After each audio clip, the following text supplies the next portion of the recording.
Dalam nama Bapa dan Putra dan Roh Kudus. Amin. Ya Allah Bapa yang Maha Baik, pandanglah kami umat-Mu yang dengan tekun menantikan perayaan kelahiran putra-Mu. Bantulah kami agar kami bersukacita karena keselamatan yang seagung itu dan merayakannya dalam ibadat yang meriah. Semoga bacaan dan renungan yang akan kami dengarkan mendorong kami untuk bisa mengatasi kelemahan kami, membaharui diri kami, membuka hati kami untuk lebih mengenal Yesus Kristus Putra-Mu yang hadir di tengah-tengah kami. Sebab Dialah Tuhan dan pengantara kami yang hidup dan berkuasa bersama Dikau dalam persekutuan dengan Roh Kudus, Allah kini dan sepanjang segala masa. Amin.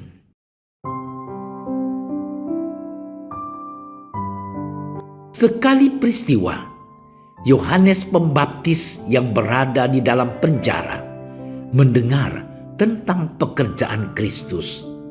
Lalu ia menyuruh murid-muridnya bertanya kepada Yesus, "Engkaukah yang akan datang itu, atau haruskah kami menantikan orang lain?"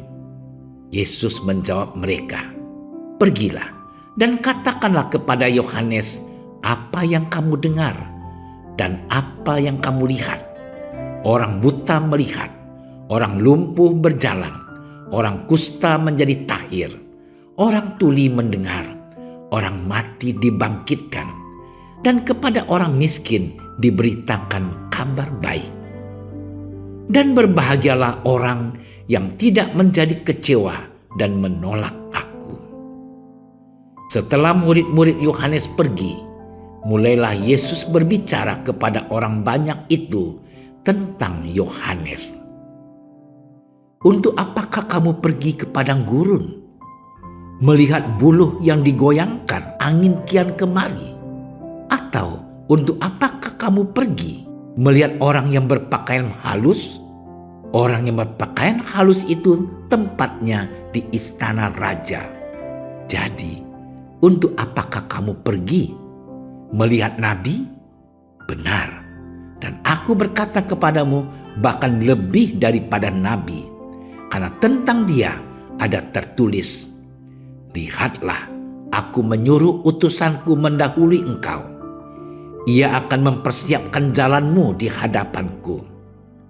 Aku berkata kepadamu, sesungguhnya di antara mereka yang dilahirkan oleh perempuan tidak pernah tampil seorang yang lebih besar daripada Yohanes Pembaptis. Namun yang terkecil dalam kerajaan surga lebih besar daripadanya."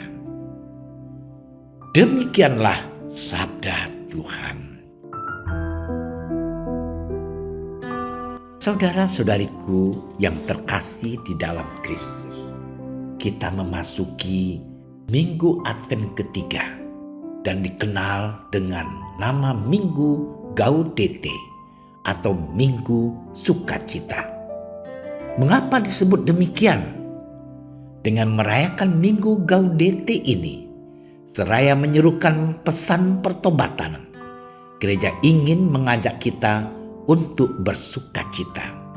Sebab hari kedatangan Tuhan sudah semakin dekat, meskipun belum penuh. Sukacita ini pun dilambangkan dengan warna liturgi merah muda atau pink, serta dinyalakan lilin berwarna pink itu di gereja paroki dan stasi kita masing-masing.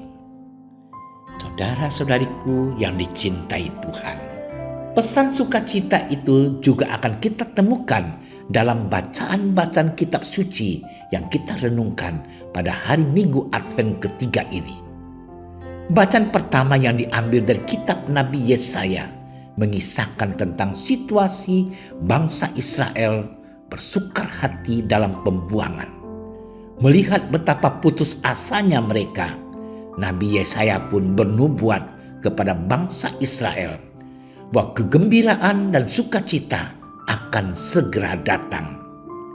Sukacita yang dimaksud adalah bahwa mereka akan ditebus dari perbudakan dan kembali dari pembuangan menuju tanah terjanji.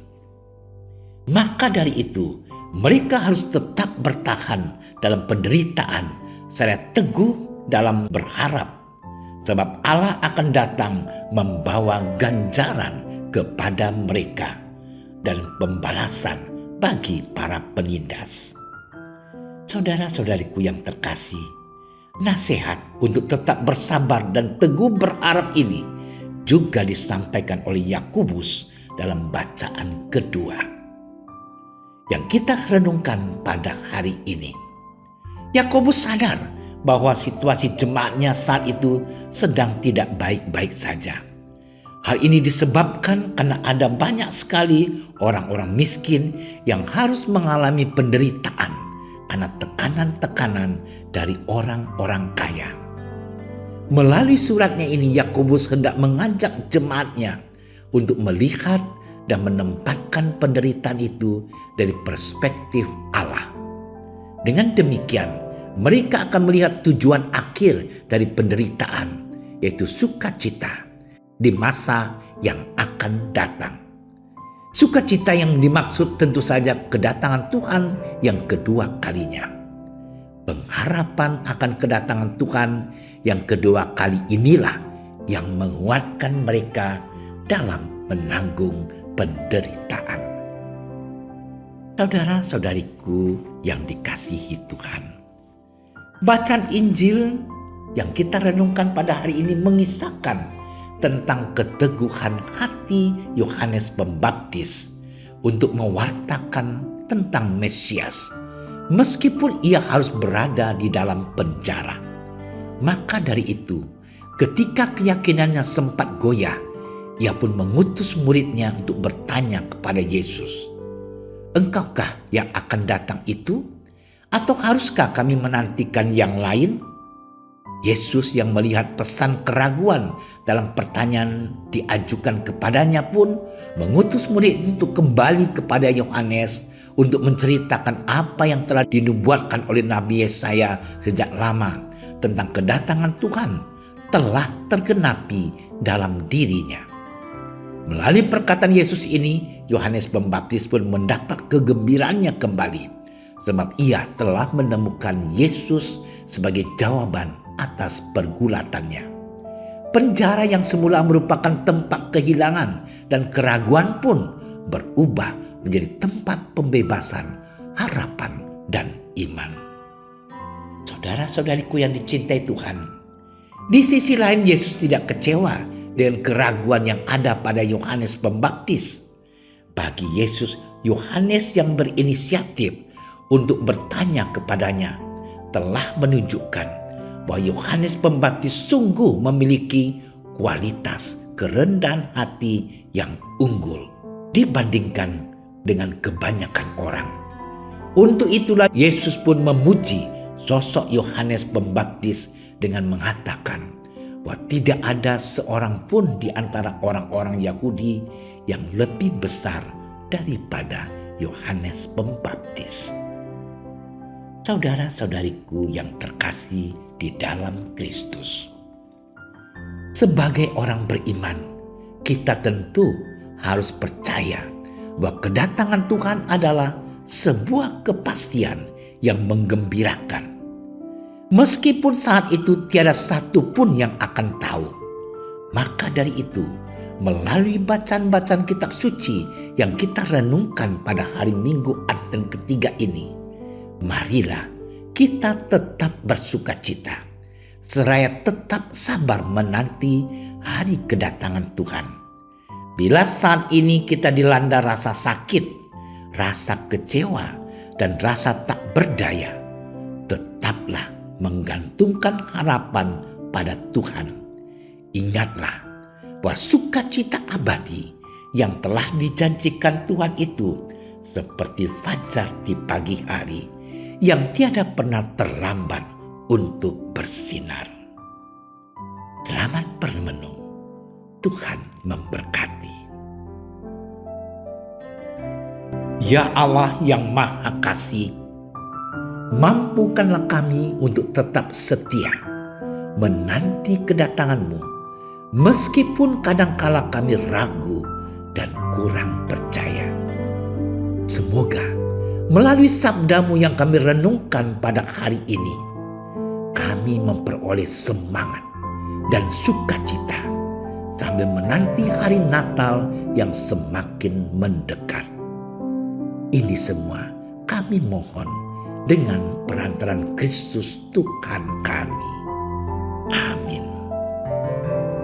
Kami berdiri di hadapan-Mu, ya Roh Kudus, pada saat kami berkumpul di dalam nama-Mu, bersama-Mu sendiri yang membimbing kami, membuat diri-Mu nyaman berdiam di hati kami. Ajarilah kami jalan yang harus kami tempuh dan bagaimana kami harus mengikuti jalan itu. Kami lemah dan berdosa. Jangan biarkan kami mendukung kekacauan. Jangan biarkan kebodohan menuntun kami ke jalan yang salah. Jangan pula keberpihakan mempengaruhi tindakan-tindakan kami. Kiranya kami menemukan di dalam Engkau kesatuan kami, agar kami boleh berjalan bersama menuju kehidupan abadi dan tidak menyimpang dari jalan kebenaran dan apa yang benar.